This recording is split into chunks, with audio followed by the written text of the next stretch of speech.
దాంట్లో ఏ పార్టీ ఇది లేదు, అది ప్రజలు కూడా బాగా అర్థమవుతుంది. అందుకే ఏవగించుకుంటున్నారు. మనిషికి దెబ్బ తగిలితే సానుభూతి చూపించి ప్రధానమంత్రి ఇంక్లూడింగ్ చంద్రబాబు కూడా అన్నాడు మళ్ళీ విచిత్రం, ఖండిస్తున్నాను ఇదని చెప్పి అంటూనే మళ్ళీ ఇంకో పక్క దాడి అని ఆయనే అని మళ్ళీ ఇంకో పక్క ఇది డ్రామా అని ఆయనే అంటాడు. దాడి అయినా కావాలి, డ్రామా అన్నా కావాలి. అందులో దేనికి చంద్రబాబు స్టిక్ అయి ఉన్నాడు, దేని ఆయన గట్టిగా ఫీల్ అవుతున్నాడు, ఎందుకు అదైనా గట్టిగా చెప్పలేకపోతున్నాడు అంటే ఏమన్నా మళ్ళీ సింపతి వస్తుందేమో అని భయం జగన్మోహన్ రెడ్డి గారికి. ఇలాంటి వీళ్ళ డ్రామాలు వీళ్ళకున్నాయి అలవాటు. ఇప్పుడు కూడా వాళ్ళు డ్రామాలు వేస్తున్నారు, నటిస్తున్నారు. ఒక ఇన్సిడెంట్ దుర్ఘటనకు సంబంధించి ఈ మాట్లాడాల్సిన పద్ధతిలో కాకుండా అసహ్యంగా అసభ్యంగా మాట్లాడుతున్నారు. అండ్ వాళ్ళ విచక్షణకు వదలడానికి కూడా లేదు, జనం కూడా అది గమనిస్తున్నారు అనే విషయం మీడియా ద్వారా తెలియజేస్తారు.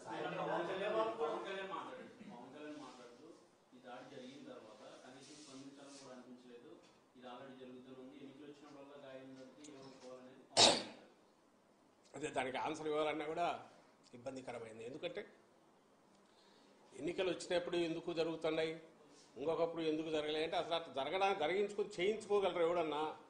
పవన్ కళ్యాణ్ అట్లా చేయించుకుంటాడా? ఒక కత్తి తీసుకొని పొడుచుకోవడము లేక ఇంకొక రాయితో కొట్టించుకోవడమో చేయగలడా? ఆ పవన్ కళ్యాణ్ తన అభిమానంతో ఎవరితో దూరం నుంచి కొట్టించుకోవచ్చు కదా, ఎక్కడ తగలాలో చూసుకొని గురి పెట్టి కొట్టించుకోవచ్చు కదా. జరుగుతుంది, అది సాధ్యమేనా? అతనికి ఏం మాట్లాడాలనో అర్థం కావట్లేదు.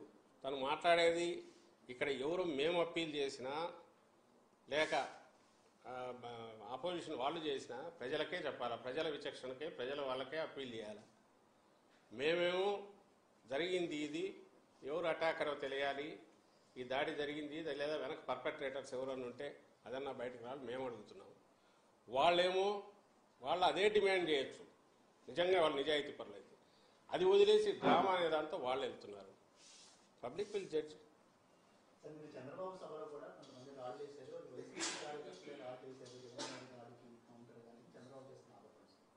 అన్నాడు. అది కూడా ఇంకా ల్యాండ్ మైన్స్కి నేను బెదరలేదు, రాళ్ళకు కుదురుతాను.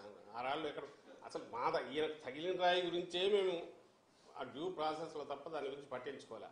నిన్న చెప్పాము, మళ్ళీ చెప్తున్నాం, ఇన్సిడెంట్ జరిగిన గంటకు కానీ మేము దాన్ని రిలీజ్ చేయలేదు. ఎందుకంటే అది అవసరమా లేదా అనేది. ఎప్పుడైతే సివియరిటీ తెలిసినాకనే మేము రియాక్ట్ అయ్యాము.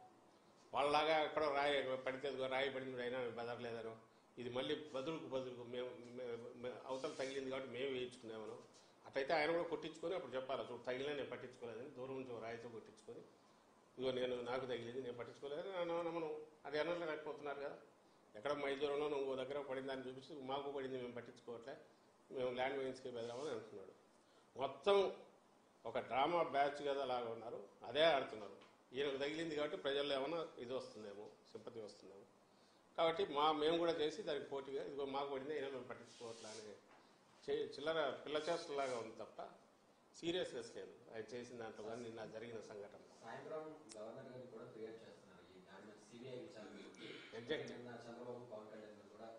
ఇంకొకరెవరు రాష్ట్రపతి పాలన కూడా అడిగినట్టున్నారు, అదే అడుగుతాడు. సిబిఐ, ఇంటర్నేషనల్ ఏజెన్సీ, అదే కదా నవ్వొచ్చేది. విక్టిమ్స్ మేము ఇటువైపు ఉన్నారు, జగన్మోహన్ రెడ్డి గారు విక్టిమ్, ఇక్కడికి సంబంధించినంత జరుగుతుంది ఖచ్చితంగా కోరుకుంటున్నాం. వాళ్ళు సిబిఐ ఎంక్వైరీ ఎందుకు అడుగుతున్నారు? దాడి చేసిన వాడు ఎవడు పట్టుకోవాలనే కాదు, అసలు కన్ఫ్యూజ్ చేయాలి, దీని నుంచి ఇన్సిడెంట్ నుంచి తప్పించి వేరే దాని మీద దేని మీదకో వెళ్ళాలి, ఫోకస్ వెళ్ళాలనేది వాళ్ళ తాపత్రయం. దానివల్ల దీనికోసం అంటే న్యూస్ స్పేస్ అంతా కూడా ఇవి రావాలి. సాయంత్రం వెళ్తారు, బయటకు వచ్చి సిబిఐ ఎంక్వైరీకి అడిగాం, వాస్తవాలు బయటకు రావాలి, భద్రతా వైఫల్యంలో ఏమేమి ఉన్నాయి, ఇందులో డ్రామా అని అంటున్నారు అనేది వాళ్ళే. డ్రామా అనే అనుమానం ఉంది, అది కూడా నిజానిజాలు వెలికి రావాలి, ఇలాంటివన్నీ దాంట్లో పెడతారు. పెట్టేసి అవే బయటకు వచ్చి మాట్లాడతారు. ఆ మేరకు మీడియా స్పేస్ మీరు కూడా దానికి ఇవ్వాలి, అదే ఒక పొలిటికల్ పార్టీ కాబట్టి అదే వస్తుంది. సో అసలు విషయం మీద నుంచి ఏమార్చాలా ప్రజలు, లేదా ప్రజలను కన్ఫ్యూజ్ చేయాలా, అనవసరమైన పాయింట్స్ ఏవో రైజ్ చేయాలా, అదే వాళ్ళ తాపత్రయం. సేపు కోర్ ఇష్యూ ఈ రోజు కూడా ఇప్పుడు మీరు జగన్మోహన్ రెడ్డి గారు మాట్లాడినారు, ఇప్పుడు సాయంత్రం మాట్లాడతారు, నేను గట్టిగా చెప్పగలను ఆయన ఇష్యూస్ మీదే మాట్లాడతారు. ఇదంతా చూపించుకుంటూ నాకు ఇదిగో ఇదైంది నా మీద దయ చూపండి లేకపోతే జాలి చూపండి అని అయితే అడగరు. చంద్రబాబు లాగా అలిపిరి జరిగినప్పుడు కట్టుకొని తిరుగుతానట్టు వర్ష పెట్టి 6 నెలల పాటు అట్లా చేయడు. ఆయన ప్రజల ఇష్యూసే మాట్లాడతారు జగన్మోహన్ రెడ్డి గారు. దాన్ని ఏమంటారు, ఏమేం చేశారో చెప్తారు. అటువైపు కూటమి వల్ల లాస్ట్ టైం వాళ్ళు ఎట్లా మోసం చేశారో చెప్తారు, బ్లెస్సింగ్స్ ఇవ్వమని అడుగుతారు. ఈ ప్యాటర్న్ ఉంటుంది. నిన్న జరిగిందని వాళ్ళు ఏం చిల్లర రాజకీయం చేస్తున్నారో ఎత్తి చూపుతూ చూపుతారు. ఇది నేను అనుకుంటున్నా. ఇదే చంద్రబాబు నాయుడు అయితే మిగిలిన పక్కకు తోసేసి దాని మీదే మాట్లాడతారు.